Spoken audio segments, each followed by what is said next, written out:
하겠습니다.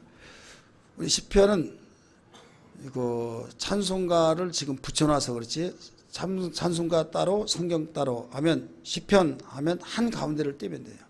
한 가운데 떼면 시편이 딱 나와요. 근데 시편은 150편까지 있습니다. 시편을 여러 가지로 설명을 하고 있는데, 읽으면 읽을수록 어떤 사람은 좋다, 무슨 말인지 모르겠다, 하나님의 말씀 읽는데 대부분 사람들은 영감이 없이 읽다가 보면 그렇고 이 말이 저 말이고 저 말이 이 말 같고, 그래서 아무리 읽더라도 모르겠다, 이런 사람들이 있어요.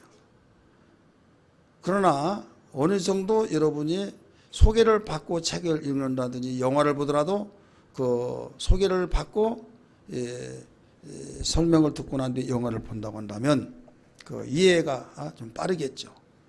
시편은 하나님께서 어떤 분이며 무슨 일을 하시며 우리의 인생에 대한 어떠한 계획을 가지고 계신지를 다른 어떤 책보다 더 자세하게 말해준 책이 시편입니다. 자, 하나님께서 어떤 분이고 무슨 일을 했고 또 우리의 인생에 대한 어떤 계획을 가지고 계신지를 다른 성경에도 가르쳐줬지만 시편과 같이 더 깊게 높게 가르쳐준 책은 없다. 그래서 어떤 책보다 더 자세히 말을 해주고 있다. 뭐가요? 시편이. 또 시편의 기자들은 우리의 인생의 전반에 걸쳐서 경험하는 고난의 심정을 누구보다 잘 표현을 하고 있어요. 그래서 시편의 그 고난받는 애절픈 호소하는 부르짖은 이런 내용들을 발견할 수 있죠. 그렇기 때문에 시편을 읽다 보면 위로와 소망이 생기고 격려가 되어지기도 하고, 다른 사람이 아니라 이 사람들도 이런 고난을 받았네, 이런 저런 생각을 우리 비춰볼 수가 있습니다.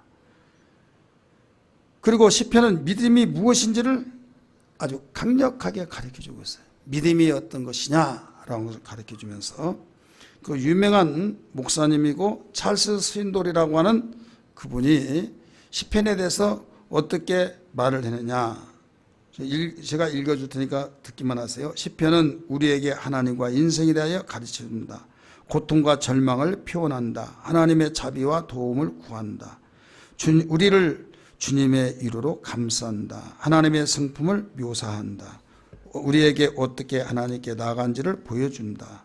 우리에게 하나님의 장엄하심을 상기시켜 준다. 우리를 향한 하나님의 돌보심을 확증해 준다. 하나님의 영광을 선포한다. 역사의 의미를 반영해 준다. 하나님의 의로우신 율법을 찬양한다. 선이 악을 이길 수 있도록 부르짖는다. 하나님의 미래의 정의를 예언한다. 우리에게 무엇이 찬양할 만한 것인가를 보여준다. 우리에게 감사를 가르쳐준다. 가난한 자와 도움을 필요로 하는 자들을 돌보도록 격려한다. 우리에게 복 주시기를 원하는 하나님 안에서 신뢰를 구축한다. 이런 내용들을 바로 시편 기자는 가르쳐줬던 내용들을 설교자, 유명한 목사님입니다. 찰스 스윈돌이라고 하는 그 목사님이 시편을 읽고 묵상한 가운데 이런 부분들을 표현을 했어요. 오늘 우리 시편을 통해서 하나님의 은혜가 더욱 충만하기를 바랍니다. 우리 신실하게 진실하게 박수치면서 찬송 한번 부릅시다.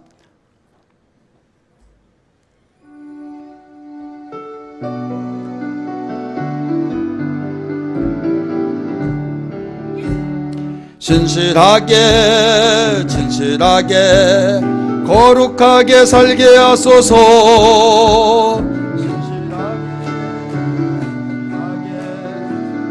거룩하게 살게 하소서. 진실하게 거룩하게 살게 하소서. 진실하게 거룩하게 살게 하소서. 하나님 나의 마음 만져주소서.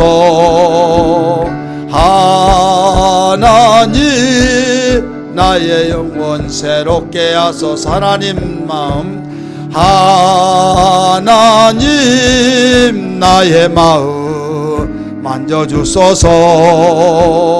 하나님 나의 영혼 새롭게 나의 기도 하나님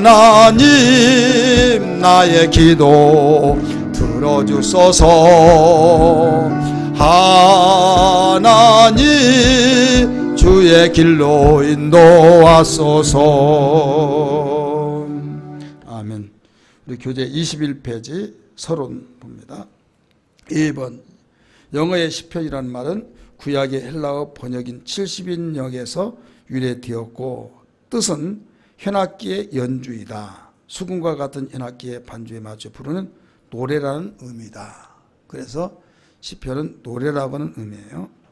B번 히브리 성경에는 히브리 성경에서 이 책은 하나님의 백성이 하나님을 예배하는 책으로 찬양의 책이라고 불린다. 히브리 백성들은 택한 민족이죠. 하나님을 경외하고 섬기는 백성이죠. 그들에게 이 시편은 찬양의 책이라고 불려졌다 이거죠. 그래서 성 어거스틴 여러분 아시죠? 성자라고 할 수 있는 성 어거스틴이 타락자, 방랑자였어요. 부모 속 되게 썩였습니다. 그런데 그 하나님 말씀으로 깨어져서 그 예수와 같은 삶을 살았다 해서 성자를 갖다 붙여 성 어거스틴 그분이 시편은 헌신의 언약이다. 또 종교개혁자 마틴 루터 시편은 성경의 축도다 이렇게 말을 했습니다. 넘겨서 봅니다. 저자 대부분 그 시편을 다윗의 시다 이렇게 말합니다. 그런데 시편은 여러 명의 저자가 나와요. 여러 명의 저자가 나오는데 최소한도 8명이 이렇게 나오고 그 7명이 나오고 그 외에 많은 미상이 있습니다. 자, A번 보세요. 다윗은 시편이 몇 편까지 있어요? 150편까지 있죠. 다윗은 시편 중 73편을 기록했다. 몇 편이에요? 그러니까 73편이니까 반절도 기록하지 못했던 거예요. 그런데 75편을 기록했다고 하도 된 이유가 있어요. 거기에 몇 편 쭉 나오죠. 가운데 보면 보세요. 그리고 신약 성경은 시편 2편과 95편도 다윗이 기록했다고 본다. 그렇게 보면 다윗이 몇 편을 기록했어요? 75편을 기록했다는 결론이 나옵니다. 그럼 150편에서 반절을 기록했다 이 말이에요. 그래도 불구하고 거기에 누가 기록했다고 대부분 머리에 입력이 됐어요? 시편 다윗이 기록했다 이렇게 말하죠. 예. 그 주식회사 이룰 때 주식이 제일 많은 사람이 그 대표 조금 많더라도 그 사람이 대표성 가지면 그 사람이 그 회장이 되고 그 사람이 모든 그 대명사 이름이 앞에 붙어 있죠. 신약성경에서 2권을 첨부시켰더라도 반절 75편을 기록했고 그걸 인정하지 않는다고 한다면 73편뿐이 안 되는 거예요. 그래도 다윗의 시편이다 이렇게 말하고 있어요. B번 제사장 아삽은 12편의 시편을 기록했다. 12편 시편 50편에서 73편에서 83편까지 솔로몬의 2편의 시편을 기록했다. 모세는 1편의 시편을 기록했다. 에스라인 건머찍고 그 고라의 자손인 헤만은 1편의 시편을 기록했다.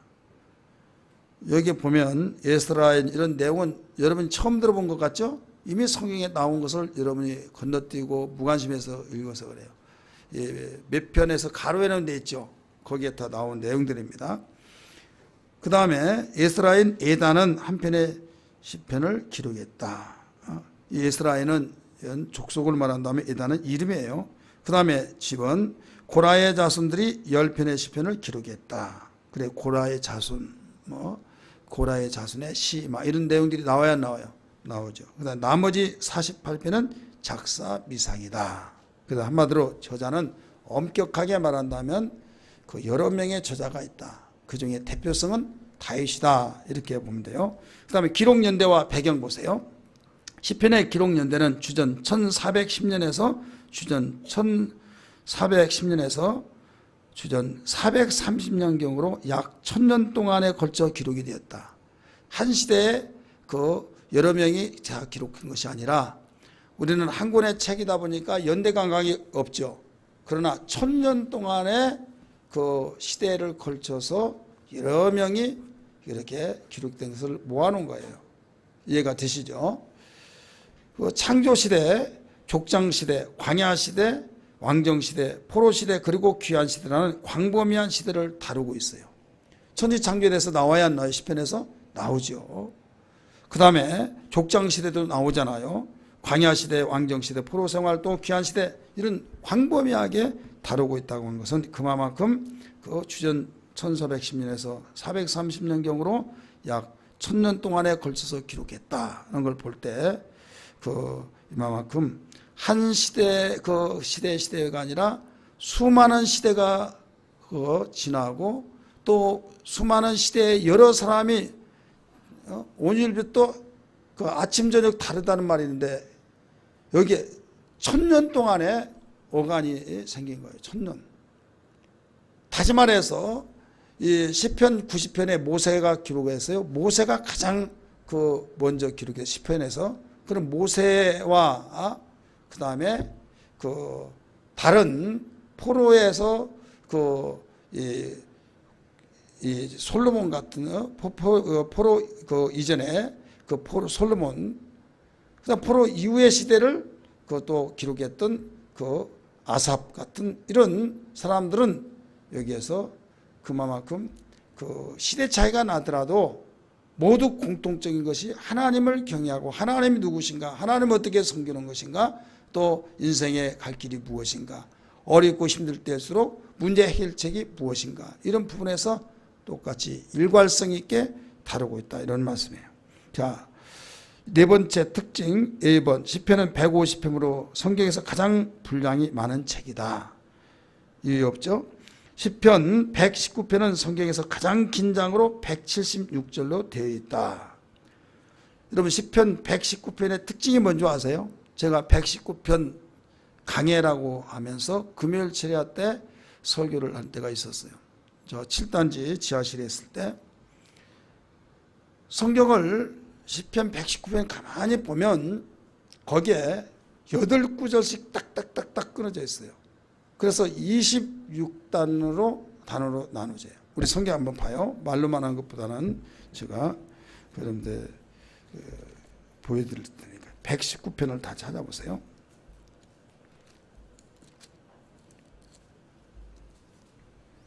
1절부터 8절까지 한 문단입니다. 나왔죠. 그 다음에 9절부터 몇 절에서 또 끊어져요? 16절. 그 다음에 17절부터 몇 절까지요? 24절. 이런 식으로 세보면 다 8구절씩 딱딱딱 끊어져요. 그런데 모든 8구절 속에서 첫 번째 구절이 히브리어 알파벳으로 알렙이라는 걸로 딱 시작된 겁니다. 알렙. 그래 알파 오메가다라고 했을 때 그 알파라고 하는 그 내용으로 시작됐다. 히브리어로.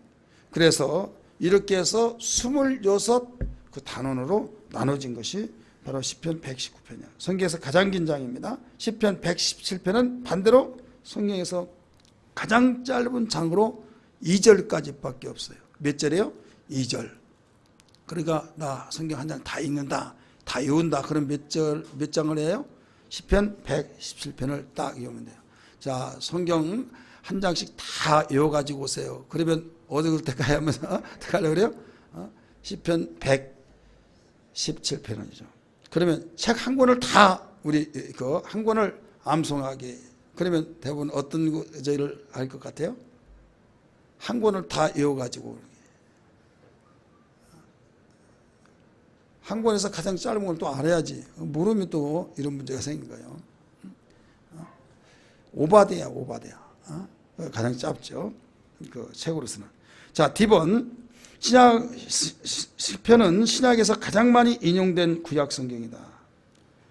그래서 시편은 신약에서 가장 많이 인용했는데 무려 112번을 인용을 했어요. 인용을 많이 했다는 건 뭐예요? 논문에서 어떤 논문을 쓴 사람이 논문을 인용을 해요. 어떤 누구의 논문. 근데 인용을 많이 했다고 하는 것은 그 논문이 유명하다는 거죠. 시편의 권위가 여기에 있는 거예요. 자, 1번 봅니다. 시편 150편 중 13편은 다윗 생의 중요한 사건과 연결이 되어 있다. 13편이 아니라 13편이요. 도합 13편이요. 59, 56, 또 34, 140에서 넘겨서 18편까지 하면 이 내용으로 아주 다윗의 생에서 중요한 사건과 연결이 되어 있어요. 그래서 다윗의 시가 권위가 있는 것은 어떤 시간 꼭 묵상하면서 어떤 이 추상적으로 나오는 시가 아니라 삶 속의 경험, 자기의 가슴 속에 나오고 삶 속에서 나오는 경험이기 때문에 이 생명력이 있는 거예요. 똑같은 글도요, 여기저기서 다 인용해가지고 그냥 여기저기서 막 짜집기 해서 나온 책은 뭐 그런가 보다 하는데, 자기의 이 사건 경험담을 토대로 해서 나오는 책은 그 감동을 줘야 안 줘요? 신선한 감동을 줘요. 그래서 다윗이 여기에 13편은 이만큼 자기의 생애 속에서 가장 잊을 수 없는 이런 중요한 사건과 연결이 되어진 것이 여기에 나오게 된 거죠. F, 시편의 수많은 메시아 예언은 신약에서 성취되었다. 수많은 메시아 예언에서 성취되었어요. 그래서 예언했던 것이 성취된 것을 25페이지 거기에 내용이 나오죠. 2장 7절에 보면 하나님께서 메시아가 하나님의 아들임을 선언하실 것, 거기에서 마태복음 3장 17절에서 이는 내 사랑하는 아들에 대해 기뻐하는 자라 하면서 성취가 되었어요. 이렇게 예언했던 것이 성취되었다는 것을 가르쳐주고 있죠. 집은 시편은 다음과 같이 분류할 수 있다. 분류를 했는데 첫 번째 애가 또는 탄원의 시 이렇게 분류가 돼요. 탄원의 시 한 네 가지로서 이렇게 크게 분류가 되는데, 애가 또는 탄원의 시, 개인적인 애가가 있어요. 사람은 개인적이 있고 또 공동체적인 면이 있고 이래 있죠. 이 개인적인 애가 애절픈 그 노래예요. 이 노래가 흥겹고 즐겁고 다른 사람에게 막 기쁨을 주고 입이 막 벌어져서 하하 그런 것이 아니라 정말 보기만 하더라도 옆에 가슴이 너무나 짠하고 코끝이 나고 눈물이 울컥 나오고 뭐라고 할 말을 해줄 수 없는, 마음과 마음으로 눈으로서 이해하고 읽을 수 있는 그런 애절픈 그런 애가 하나님 앞에 탄원하는 거죠. 하나님께 간절히 아픔을 호소하는 거죠. 여기서 우리에게 배울 점이 뭐냐면, 우리는 세상을 살면서 그럴 때가 있어요, 없어요? 있죠. 이때 정신 바짝 차릴 것이 있어요. 이게 뭐냐면, 너무 가슴이 아프니까 누구한테 가서 이렇쿵 저렇쿵 하다 보면 이게 벌집 수세는 것 같아가지고 약점만 잡히는 거예요. 누구 이렇더라 해가지고 가슴 아픈 것이 아니라 오히려 그게 조금 붙이서 보면 엉뚱한 말로 돌아서 상처 위에 상처가 더 난 거예요. 그러니까 이럴 때 우리 예수 믿는 사람은 그 가슴 아픈 애절한 그런 마음이 있다고 한다면 하나님 앞에 탄원하는, 하나님께 호소하는 애가가 되어야 될 줄 믿습니다. 그리한다면 반드시 우리 하나님께서 이루하시고 이루에 대한 응답으로 채워줄 줄 믿습니다. 그래서 동그라미 1번 보면 뭐라고 나왔어요? 하나님께 대한 부르짖음 이렇게 나오죠. 26페이지 그 다음에 탄원, 이건 탄식이에요. 한숨을 푹 쉬면서 이 탄식, 이게 다윗도 아무리 영광스러운 그날이 있었지만은 이런 과정이 다 있었다는 것을 보여주고 있죠. 대부분 사람들은요, 스타들을 보면 막 부러워가지고, 야, 정말 부럽다. 언제 나는 저렇게 되나. 여러분, 내막을 깊이 보시면요, 어떤 누구든지 인생은 그 영광의 자리까지 올라오기까지 그 과정이 말을 하지 않았고 들었지 못해서 다 공통적인 것은 순탄하지 않았다는 걸 알아야 될 줄 믿기 바랍니다. 환경과 싸우고 역경, 더 나가서 별의별 소리를 다 듣고 인신모함, 말할 것도 없어요. 예수 믿지 않은 사람도 그렇고 또 믿음의 사람들은 영적이기 때문에 더 그렇고, 다윗과 같은 사람도 바로 여기에서 애가 탄원시가 되어져서 개인적으로서 이렇게 탄식하는 면. 3번 하나님께 대한 신뢰 고백, 그 다음에 4번 간구, 5번 찬양의 표현 또는 찬양의 맹세. 이렇게 어렵고 힘들 때일수록 결론은 하나님께 찬양하고 있다는 거예요. 따라서 아픔 속에서도 하나님께 영광, 찬양, 맹세하면서까지, 다짐하면서까지. 대부분 사람들이 여기에서 판도가 갈라지는 거예요. 어려울 때 화를 내면서 하나님께 원망으로 나가버리냐, 어려운 가운데서도 하나님께 기도하면서 탄식을 한 가운데 있다 할지라도 하나님을 찬양하고 맹세하면서 다짐하면서 하나님 붙잡고 끝까지 나갈 것이냐, 거기에 따라서 인생의 결과가 달라진 걸 믿기 바랍니다. 여기에서 우리는 다윗의 애가 탄원서에서 발견할 수 있어요. 성경 구절 쭉 다 나오죠. 그 다음에 국가에 대한 애가 또는 탄원시. 이는 왕으로서 국가에 대한 누구보다 더 애착심을 가지고 어려움을 당할 때 탄원하고 그 고백을 했던 거죠. 두 번째는 다윗에게 있어서 우리는 시편에서 분류할 때 탄원시가 있고 감사의 시가 있습니다. 따라서 감사의 시. 1번 같이 읽습니다. 시작. 하나님께 대한 찬양과 선언. 2번 진술. 하나님께서 행하신 일. 30번 구원에 대한 보고. D번 찬양에 대한 서원. D번 찬양 또는 훈계. 감사의 시 또는 선포적 찬양시는 시편 21편, 30편, 30편, 34편, 40편, 66편 등이 있다. 그래서 이 찬양에 대한 일뿐만 아니라 감사하는 시로 여기에서 분리를 할 수 있다. 세 번째는 찬양시. 찬양시는 시편 33편, 36, 105편, 111편, 113편, 117편, 135편 등이 있다라고 하는데 어떤 면에서 찬양을 하느냐, 찬양에 대한 요청이 있어요. 여호와를 찬양하라고 요청을 하죠. 두 번째는 찬양의 이유가 있어요. 여호와를 찬양할 이유를 제시합니다. 그 다음에 결론을 다시 여호와를 찬양하라. 그러니까 찬양한 사람은 찬양을 낳습니다. 따라서 찬양이 찬양을 낳는다. 이렇게 감사하는 사람이 감사할 줄 알고, 근데 사랑을 받지 못한 사람은 내가 사랑을 받지 못했으니까 내가 마음껏 사랑해 줘야지, 이건 이론이에요. 근데 결과적으로 보면 주변에, 다는 아니지만은 주변에 대체적으로 사랑을 받아본 사람이 사랑하더라 이거죠. 따라서 사랑을 받아본 사람이 사랑하더라. 사랑을 받아보지 아니한 사람은 받아보지 못했기 때문에 사랑할 줄 몰라요. 그러니까 우리는 가정교육에서도 너 사랑하는 사람, 부모를 사랑하라, 뭐 사랑을 하려고 하면 내가 그걸 보여주고 가르쳐주고 사랑해 줄 수 있을 때 그 사랑에 대한 것을 느끼는 거예요. 굉장히 중요한 내용입니다. 그래서 예수님이 서로 사랑하라 한 것을, 사랑을 제자들이 받아봤어요, 안 받아봤어요?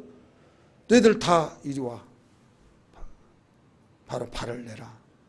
깜짝 나빠지죠.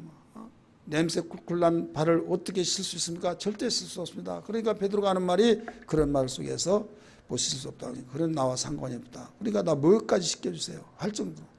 다 씻겨주고 난 뒤에 내가 너희를 발을 씻겨주지 않느냐 하면서 내가 이렇게 씻겨준 건 서로 섬기며 살아야 된다. 바로 사랑하라. 세 계명을 주신 그 장면에서 나옵니다.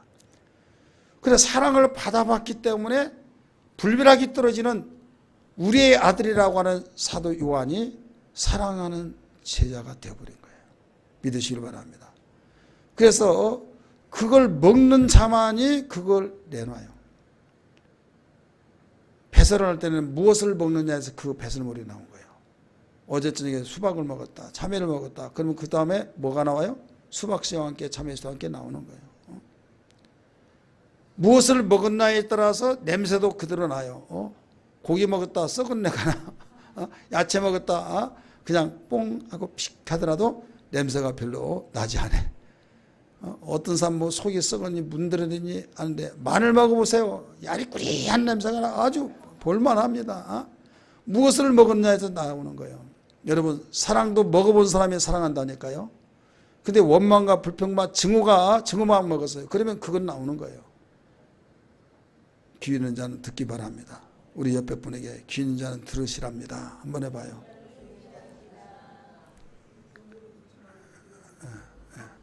그래, 항상 우리는 자녀에게 기대를 건다고 한다면 이걸 심어줘야만 됩니다.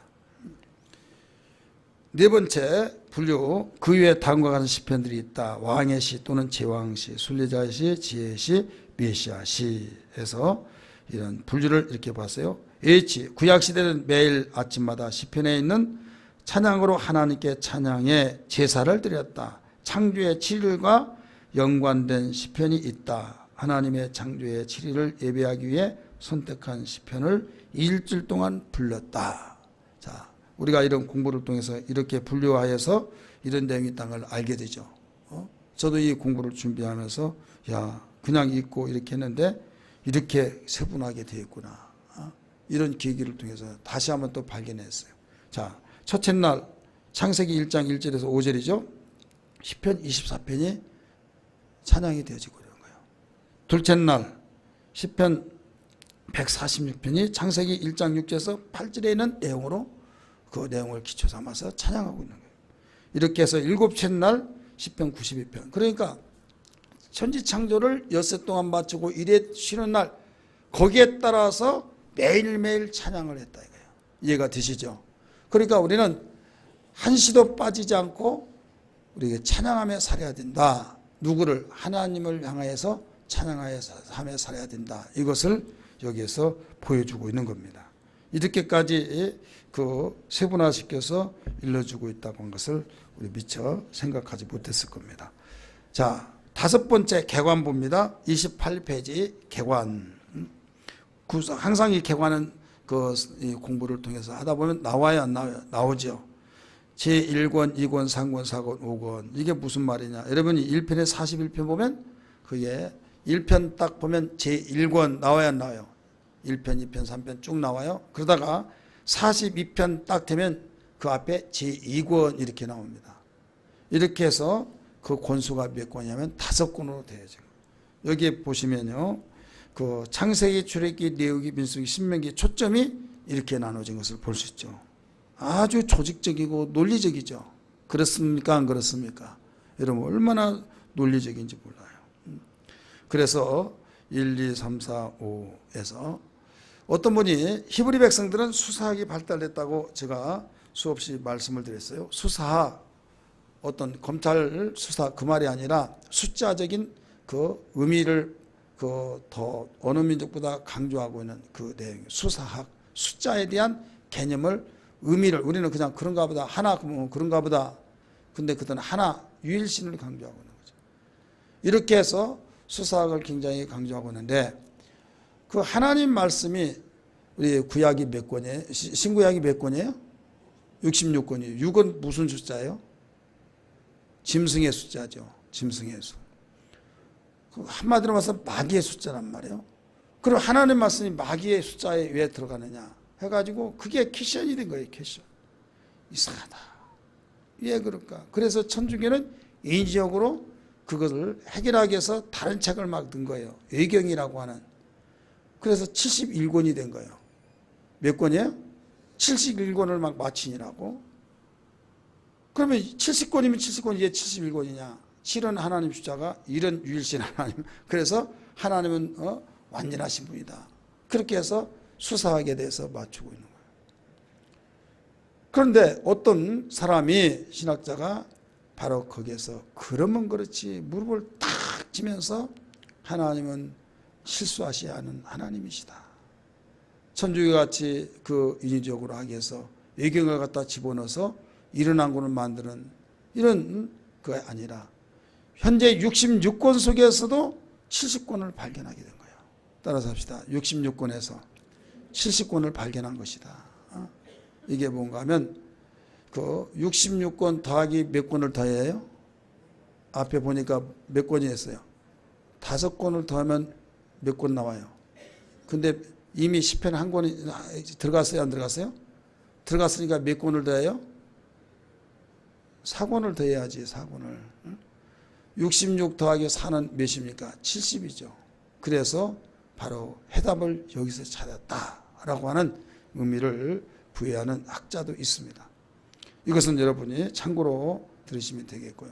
이만큼 우리는 한 권의 책에다가 1권, 2권, 3권, 5권을 합본을 시켜서 그렇지 이게 따로따로 했다라고 한 것을 우리 분명히 알아야만 됩니다. 그래서 시편 그러면 1편에서 150편 해서 한 권으로 생각했는데 그게 아니라 그 5권으로 되어 있었다라고 하는 것을 우리가 알 수가 있죠. 자, 제1권 봅니다. 1편에서 41편 창조주이신 하나님에 대한 예배. 자, 1권은 몇 편까지? 1편에서 41편. 자, 왜 일반 성경은 1장 2장 하는데 10편만은 1편 2편 그렇게 말해요?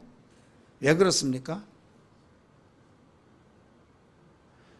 그냥 10편도 1장 2장 하면 편리한데 그 1편 2편 하니까 굉장히 그 부자연스러운 것이 있죠. 그럼 여러분 그냥 1장 2장 하세요. 상관없어요. 뭐 천국 가는 데 지장이 없으니까.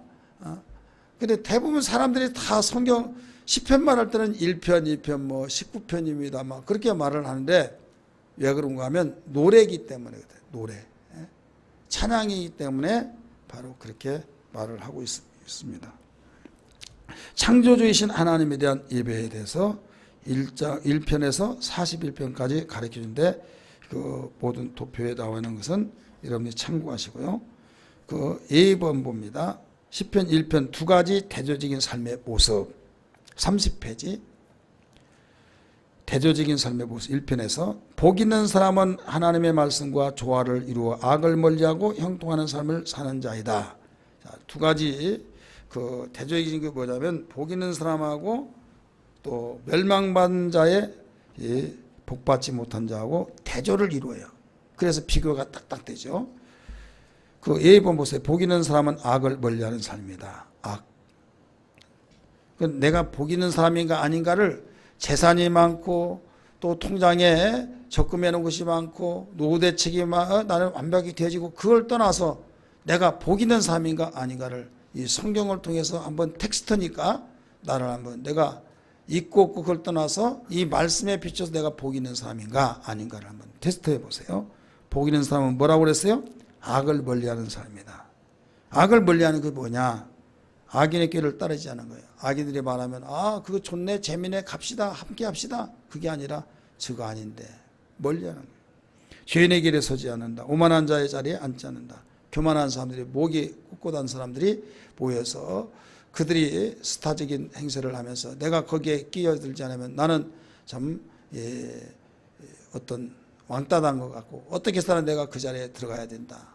회원으로 돼야 된다. 막 하다 보면 하나님이 원치 않은 오만한 자리에 앉게 되면 복 있는 사람이 아니다 하는 걸 알 수가 있죠. B번 복 있는 사람은 하나님의 말씀을 즐거워하며 주야로 뭐예요? 묵상한다. 묵상. 하나님 말씀 구약시대에 먹지 말라고 하는 고기와 먹으라는 고기가 있죠. 육식 중에서 발굽이 갈라지고 되새김을 먹어라. 이건 구별됐다는 거예요. 그래서 그 다음에 되새김질이라는 것은 반복 묵상을 말하고 있는 거예요. 그래서 복 있는 사람이 주야로 묵상한다. 10번 복 있는 사람은 열매를 맺는 형통한 삶을 산다. 그래 반드시 그냥 영생 죽어서 천국 간다. 거기서 끝나는 것이 아니에요. 그것은 우리가 죽어서 영원히 하나님 나라에 가야 할 그때 우리에게 궁극적으로 이루어지지만은 육체가 있는 동안에 따라서 합시다. 육체 있는 동안에 생명 있는 동안에 육체 있는 동안에 우리에게 그 나타날 이런 열매가 나타난다 이게요. 어떤 사람이 복 있는 사람은 이것을 일러주었어요. 그런데 대조적으로 그 이외에는 대조적인 악인은 멸망의 삶을 산다 이렇게 가르쳐줬죠. 멸망. 악인은 바람이 나는 개와 같은 무가치한 삶을 산다. 악인은 의인들과 교제해서 제외되어 심판을 받는다. 악인은 의인의 인정을 여호와의 인정을 받지 못하고 멸망에 이르게 된다. 자, 1편에서 두 가지 대조적인 삶의 모습을 보일 때 우리는 어떤 삶으로 나가야겠습니까? 복 있는 삶의 그 모습으로 나가야 될 줄 믿습니다. 할렐루야. 지금 여기에서는 있고 없고 그게 기준이 아니에요. 하나님 말씀을 우리가 가지고 사느냐 안 사느냐 여기에 따라서 기준이 되어진 겁니다. 두 번째 제2권 10편 42편에서 72편에는 구원자이신 하나님에 대한 예배. 구원자이신 하나님에 대한 예배예요. 우리가 1권에서 뭐라고 그랬어요? 1권에서는 창조주이신 하나님에 대한 예배. 두 번째는 그 2권에서는 구원자의 신 하나님에 대한 예배.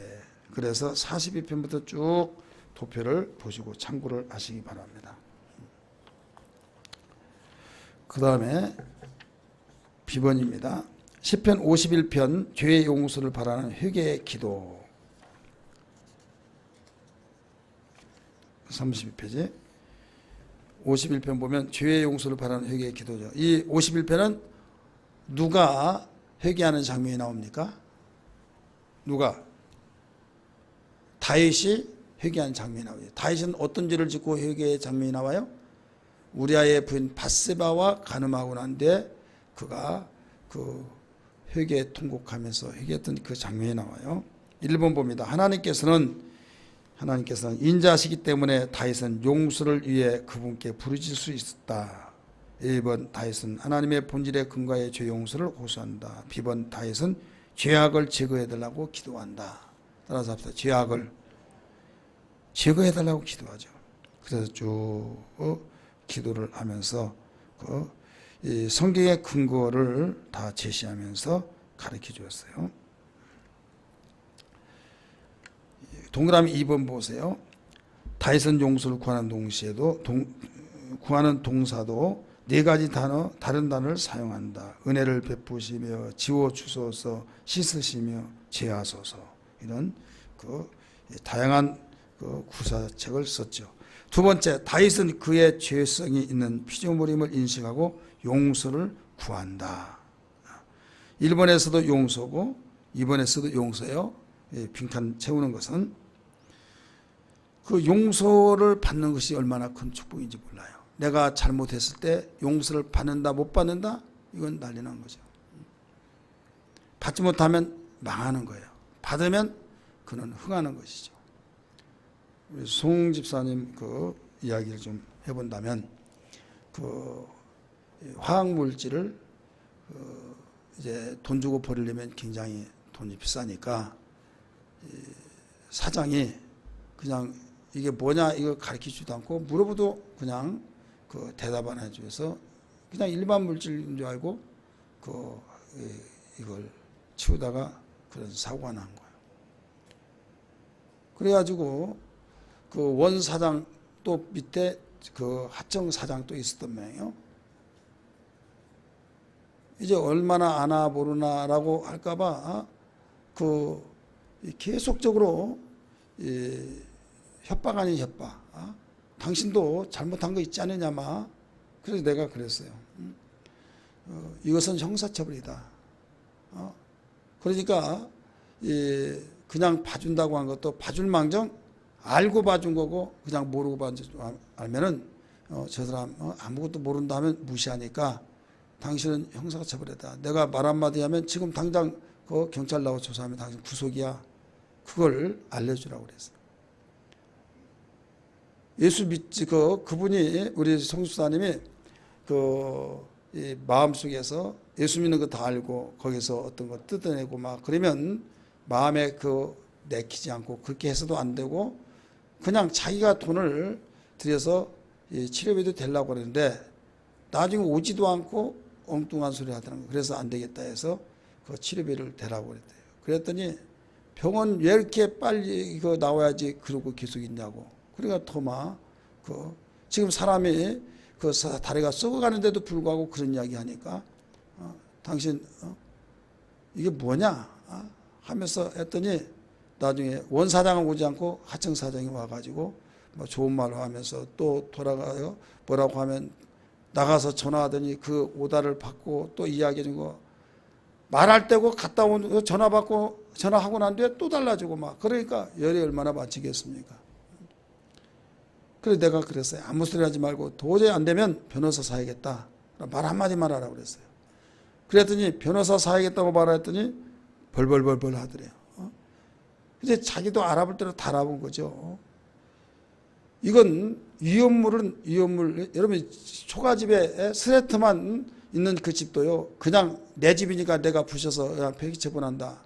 못해. 이건 발암물질이 있어가지고 옛날 무식이 담대하다고 거기다가 스레트 조각 위에다가 삼겹살 구워 먹을 때가 있었어요, 없었어요? 얼마나 좋다. 이게 최고야. 기름기 쭉쭉 빠지고 얼마나 좋다고 먹었습니까? 근데 지금은요, 이거 버리려면요, 엄청나게 돈이 많이 들어요. 비닐 다 씌워가지고, 폐기물, 위험 폐기물, 바람을 딱 해가지고요, 전문업체에 와서 그걸 치우는 거예요. 그런데 염산보다 더독한 황산을 갖다가 마음대로 치우려고 그냥 얼렁뚱땅해서 없애려고 하다가 그런 사고 났을 때 말 그대로 진술하면 그건 완전히 구속이요, 구속. 그래서 여기에서 그만큼 좋은 거고 또 어디까지나 좋게 나가려고 하는데 삐딱하게 나가니까 그래 결론은 치료비만 대준 걸로 하고 그러면서 왜 올해까지 입원하냐고 막 병원 회진할 때 나 참석하기 좀 해달라고 하고 그렇게까지 하니까 얼마나 저기 하겠습니까? 다른 사람은 일당 다 제시하고 또 거기에 보상금 다 그래 대줘야 구속 안 되려면. 근데 다른 것 말고 치료비만 대달라 하더라도 빨리 퇴원시켜서 조금 나오게 하려고 간병도 안 주려고 하고 막 그런 가운데 나중에 퇴원을 하면서 토요일 날 하려고 했더니 과장이 없어가지고 못하니까 월요일 하겠다 그러니 정말이요? 너무 좋아가지고 누가 왔는데 법무사를 따가서 사인하라고 하면서 법무사를 보내가지고 왔더래요. 사인을 했더니 나중에 고맙습니다. 감사합니다. 막 하면서 이제 어떻게 나올지 가슴이 조마조마한 가운데서 이제 법무사가 와서 사인하고 이제 해줘서 법적으로 모든 거 다 완전하게 끝났다고 하니까 그제야 이제 마음 편하다고 이제 용서를 받았다 한마디로 이거죠. 그러니까 얼마나 기쁘고 만약에 여기서 나는 못 해준다라고 한다면 불안할까요? 안 불안할까요? 불안해요. 불안하고 결국은 구속될 수밖에 없는 거죠. 근데 용서해 주겠다라고 하는 그 암시가 이제 법무사에게 사인했다고 하는 그걸로서 그 증거가 되는 거죠. 누가 뭐라고 하면 나 이렇게 했다. 법적으로 하자가 없으니까 이제 좋아가지고 자 세상의 일도 여러분 용서받았다고 한 것이 이렇게 커서 시기파하고 하는데 영원 무궁토록 지옥에서 천국으로 올라갈 수 있도록 하나님의 자녀로 관계를 맺어서 어려운 가운데서도 하나님의 돌보심에 약속을 받고 살다가 하나님과의 관계가 어그러져서 용서를 받지 못한다면 어떻게 되냐 이거죠. 그러니까 우리는 욕심이 너무 많다가 보니까 앞뒤를 가리지 않고 용서 같은 것은 은혜로 여기질 않는다 이거죠. 다윗은 용서가 얼마나 중요한 것을 뼈저리게 느낀 거예요. 따라서 합시다. 되는 사람은 다른 사람이 볼 수 없는 것을 발견한다. 다른 사람이 가치 없는 것을 가치 있게 보는 거예요. 용서하는 것 누가 가치 있게 보겠습니까? 그러나 다윗은 용서하는 것이 얼마나 귀하다는 걸 알았다 이거죠. 다른 사람은 가시적인 것을 귀중하게 여겼다면 근본적인 것을 귀하게 여긴 사람, 이 사람은 후회를 하지 않습니다. 여러분 예수 믿는 것은 근본을 먼저 해결하라는 거예요. 따라서 근본부터 해결하라. 자, 죄인에게 포상을 준다고 언젠가는 다 이런 일이 있습니다 해가지고 다 내려와야 안 내려와요. 장관으로 내정돼서 다 발표가 됩니다. 그럴 때 나중에 기자들이 이런 사람이고 이런 사람이고 또 여론을 흘립니다. 그러면 그렇게 이런 사람이 적합한 사람이고 신중하게 모든 것을 발굴해냈고 이런 사람입니다. 좋은 업적을 막 했는데 초를 쳐요. 해보니까 세금을 부탈했다. 또 어떤 술 먹고 면허 취소됐다. 뭐 했다. 막 주민세 안 냈다. 막 해가지고 완전히 초를 쳐버린 거예요. 그럴 때 이럴 줄 알았으면 내가 착시 낼걸. 근본을 몰랐다. 근본. 그래 우리는 성경에서 근본을 이렇게 강하게 다루고 있는 거예요. 다윗은 근본을 중요시 여겼어요. 그럴 때는 복이 누가 여러분 말씀을 묵상하는 것이 복이라고 생각하겠어요. 돈 많고 잘 나가고 군림하고 모든 사람에게 호령할 때 예하고 절절매고 그게 복이지. 예? 초라함이고 핍박을 받더라도 하나님 말씀대로 살아간 것이 누가 복이라고 할 사람이 있겠느냐. 그런데 다윗은 그걸 봤다 이거예요. 따라서 다윗은 어려운 가운데서도 그걸 봤다. 믿습니까? 우리는 그걸 봐야 될 줄 믿습니다. 할렐루야. 상권 오늘 여기까지. 다음 시간에 상권이 아니 상권 전까지는 해야겠네요. 전상 3번 보세요. 다윗은 구원의 즐거움에 회복을 위해 온전한 용서가 필요하다. 다윗은 구원 쓰세요. 그 다음에 4번 다윗은 하나님께 대한 헌신을 새롭게 하기 위하여 죄 용서를 구한다. 그러니까 이 서원한 거예요. 용서를 구하고 그 다음에 구원의 즐거움으로 회복되게 해달라고 하면서 헌신까지. 한마디로 기쁨이 없고 용서를 받지 못하니까 기쁨 없고 기쁨 없다 보니까 헌신도 못하는 거예요. 따라서 헌신은 기쁘고 평안할 때 헌신의 고백이 나오잖아요. 발등에 불이 떨어지는데 무슨 헌신이 나오겠습니까? 다윗이 죄를 짓고 너무 고통스럽고 억압 속에서 너무 괴로운데 무슨 헌신이 나오겠느냐. 지금 자기의 속 타들어가고 죽을 지경인데 그러니까 용서를 구하는 거예요. 용서를 구해서 구원의 기쁨을 다시 맛보면서 하나님 내가 이렇게 살겠습니다 라고 하는 헌신까지 가는 것이만큼 우리는 순서가 뭐가 1순위고 뭐가 2순위인 걸 알아야 될 줄 믿습니다. 여러분이 하나님 축복해 주옵소서 평안을 주시고 행복을 주시고 그런 기도 많이 하죠. 아들들 잘 되게 하시고 또 아들 딸 잘 살게 해주시고 좋습니다. 여러분 누가 그렇게 기도할 때 나무랄 사람 없습니다. 우리 좋은 기도 해야만 됩니다. 하지만은 우리는 뭐가 우선적으로 기도해야 할 것은 안다. 하나님과는 멀어지고 하나님 등 돌리고 살면서 발등에 불 떨어지니까 하나님 나 살려주세요 하고 회개는 고사하고 하나님 내가 왜 이렇게 이런 일을 당해야만 됩니까? 그러면 하나님이 너 주책을 떤다. 주책 떤다. 이러지도 깨닫지 못하냐 하면서 하나님은 오히려 더 답답해 하실 거예요. 따라서 어떤 사건은 모든 것을 발견할 수 있는 새로운 시선을 보여준다. 전에는 몰랐어요. 그런데 어떤 사건이 딱 터지고 또 생겨지면요. 그때 자기를 되돌아볼 수 있는 이게 우리 인간이에요. 자기를 되돌아보며 나중에는 고백이 그때 너무 가슴 아팠고 너무 힘들었고 너무 상처 깊고 너무 내가 죽을 수밖에 없는 그런 상황 속에 정말 힘들었지만은 지금이니까 할 말이 나오는데 너무 감사하다. 그때 나를 다시 발견했다라고 하는 우리가 그런 말을 많이 듣습니까? 안 듣습니까? 고난이 뭐가 유익입니까? 고난반이 내게 유익이라. 그 말도 그제야 이제 알게 되고 오직 나는 기도할 뿐이라고 했던 말씀이 그런가 봐 되는데 정말 내가 힘들고 내가 지칠 수밖에 없는 그런 상황 속에 누가 말하더라도 고맙고 감사하지만 그게 이루가 되지 않는다 이거죠. 근데 하나님께 기도하고 기도해서 응답받을 때 그때 비로소 오직 기도할 뿐이라고 한 말이 이래서 그러는구나 라고 맞더라 이거예요. 믿으시길 바랍니다.